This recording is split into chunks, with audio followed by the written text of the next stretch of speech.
Time now for the Robotic Milking Minute. Thinking about robotic milking on your dairy?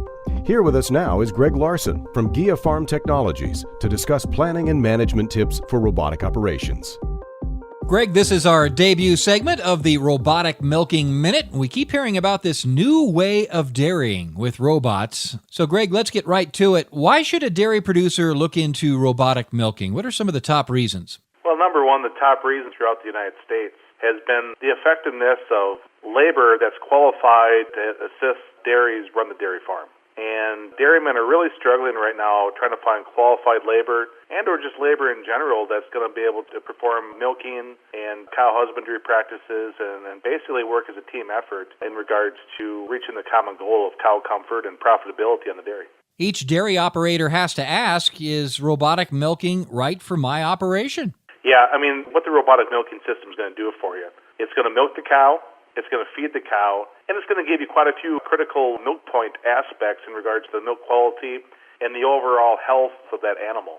The robotics can give you the diagnostical tools to assess a fresh cow, a cow that's in mid-lactation, and put the feeding and management strategies together for that particular group of cows that best accommodates what you're looking for milk components and milk production. Consistency is also the key, too, isn't it? You know, robots don't deviate or go off the path. No, they follow the red line in regards to the milking processes. The prepping procedures of the robotic systems are consistent 24/7. It's really a phenomenal way to milk cows in regards to consistency. You know, and consistency really is the name of the game.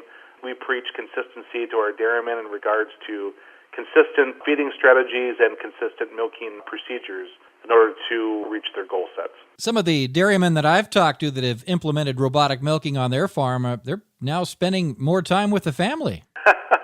Yeah, they've got the ability to have some flexibility in their lifestyle that typically the traditional dairyman has not been able to have that type of luxury. And you are absolutely correct. When you go through the sales process, you can just see the emotion on the family's faces when you discuss robotic milking and the type of lifestyle impact it has on your family and your personal life. And you go through the sales process and then starting up the dairy and getting the cows trained into their new world and their new system. And, you know, you stop back on the dairy 60 days later after you've installed the new system and you've got a lot of happy customers at that point. Yeah, I was talking to a guy who said that he was also physically feeling better after implementing the robotic milking on his dairy. Yeah, you do. You go to the barn every single day and you're used to the same processes, the same chore atmosphere. It's a good, fresh breath air to take a look at it and really how the system operates in regards to cow husbandry practices and overall lack of labor efforts. What about the difference between labor management versus equipment failure? Yeah, you talk to some of these dairy producers. I talked to a lot of our dealers that have been installing MI1 systems for 3 years.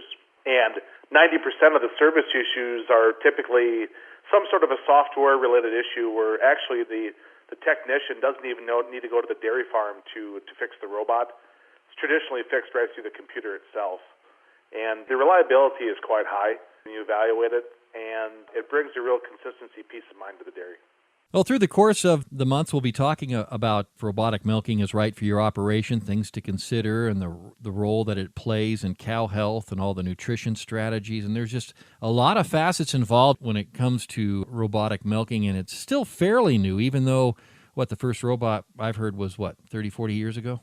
Yeah, I believe the first robotic system was milking cows in Europe back in 1992. So it's been in operation for a strong 20 years. You know, we're just in the infancy stages within Gia product development. There's a tremendous amount of new technology that's coming to the States in the next 12 months. We're very proud to have a very limited market release on what we discuss as Dairy Pro Q.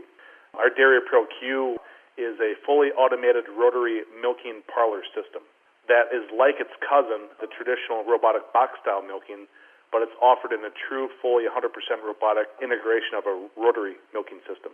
Well, thanks, Greg. We look forward to your updates in the months to come. Robotic Milking Minute with Greg Larson is heard the second Thursday of every month.